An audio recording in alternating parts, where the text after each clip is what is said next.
So I just got done watching the first two episodes of I'll Become a Villainess Who Goes Down in History, which every anime season, there's typically at least one villainess anime. Now, they're not as common as like straight up isekais where there's 8 a season, but there's typically a new villainess anime per season, sometimes a couple. And to be honest, as I say, I'm not really the biggest target audience for them. I know there's probably been maybe 5 in the past few years that I've, come up here and talked about and enjoyed, but that's really not a large number when you consider the dozens I've avoided or just straight up didn't watch or talk about.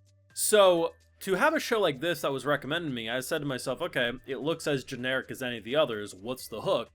And honestly, the hook's pretty interesting because I don't recall seeing this done before. Maybe it has, but the idea of a character who, in my opinion, the first time I've seen anyway, want to be the villainess, because the whole hook about it is like, I played this Otome game, oh my god, I'm the villainess, if I don't do this, I'll get exiled, I'll get killed, blah blah blah.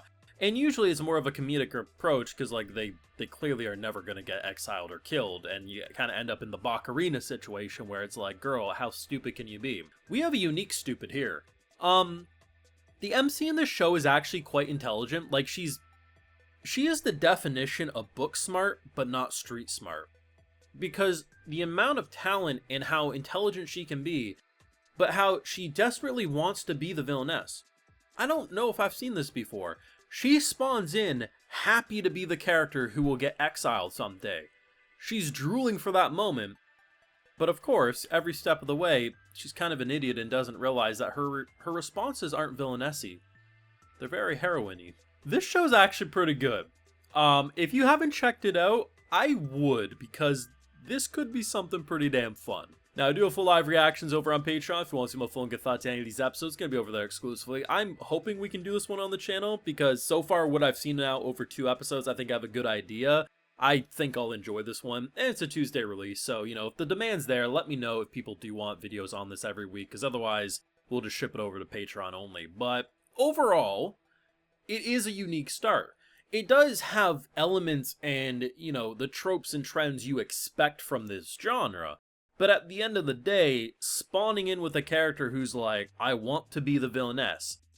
Here's the thing, it does open up a possibility of like, I kind of want to see a villainess anime where you have that concept, but she straight up is evil. Like, she spawns in, kills every love interest, and says, okay, now that that's handled, let's get to business. There is potential for going real dark with this type of idea, but then you have a character like her who just is naturally talented. So when she spawns in, apparently the daughter was just, she slept all day, she didn't really do much. She very much probably had that spoiled brat energy. She spawns in, immediately starts putting in ambition. And I like the idea that over the course of a couple of years, as we've followed now over episodes 1 and 2, because she spawns in at like age 7 or something like that, and I think she's probably up to age 10 now by the end of the second episode, something like that. Either way, the king, and basically his son, who is supposed to be the main love interest for the heroine, basically every so often the king will pop up and pretty much be like, hey, I want to talk to you about some things, and she's always like, whoop,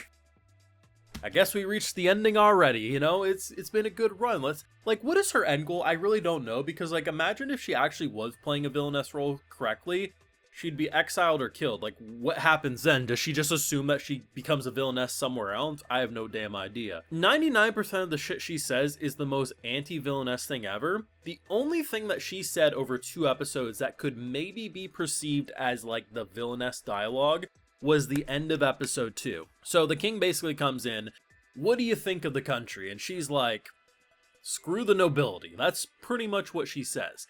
And even though we know the full picture of like how things are being interpreted, I could understand why maybe she assumes that's more of a villainess dialogue, because she's basically saying, screw the nobility, it's not fair that basically, depending on how you're born, blah blah blah, that's the only chance you have to maybe succeed in life, because she's looking at, that rundown village. There's a sick kid, and if that kid had proper education and time, he probably could surpass a lot of nobility, but he can't because of how he was born. She has a very progressive outlook is what's actually happening, but from her point of view, she's basically saying tear the nobility down, give the general public, a shot at what we have. And she's even saying, I don't even care if that happens to me, which is probably the most honest thing she's said in the show so far, is like, she quite literally doesn't care if her titles get stripped. She's actually foaming at the mouth wanting that to occur. The king, however, is just like enthralled. He just loves this girl. He's like, you know what? This girl is saying some bold ass shit. She could very much progress our country into a new territory. And it's very fun because of that, but most of the time, the shit that gets said, man, she's the most heroic dialogue. Like, there's this moment where there's this little, okay, so she like sneaks into this like slum village, and there's this blind man who she ends up calling Grandpa Will. And very nice guy, right? And he tells her not to come during the day, only come at night if she is going to keep sneaking in. She ends up coming in during the day, and it's hell. There's this like 8-year-old kid who's getting beaten to death. Why? Who the hell knows? I guess that's just going to happen. And he needs medicine, otherwise he'll die. Now, prior to this interaction, we see this herb shop, and there's this very rare, plant that I guess can like calm down any fever, and very much would be something that would help save the kid's life. Now, what would you do if you wanted to be a villain or a villainess? Okay, saving a kid's life probably isn't the most evil thing you could do, but if you save someone's life and make them indebted to you, that's a villainy role. Okay, so saving the kid still could be on the path of villainy. You need the medicine. What would a villain do in this role? They would just go take what's theirs. They would just go steal the damn plant. What does she do? Next morning, can I buy this plant from you? The least villainy things possible, and because she's so nice, the dude just gives it to her, like, yeah, hey, just have it, you don't gotta buy it. I'm gonna go be a villain. I'm gonna go buy the expensive, no, you take what's yours. This is the character we're dealing with. She's actually intelligent, she's book smart, she's naturally talented at so many different things, but in terms of common sense and how to she rode the short bus. That's all I can say. I like this one. I definitely enjoyed watching 2 episodes to really get a feel of this show. I think I would have had a little more skepticism if I only had the first episode and had to wait a week. Watching episodes 1 and 2 really did make me say, you know what? I doubt this will become my new favorite villainess anime, but it's definitely above average every stretch of the imagination. But honestly, the most villainy thing I think I've seen in the show is the fact that the prince decided to give the medicine via oral when he could have just tipped the freaking cup into her mouth. He ain't sly.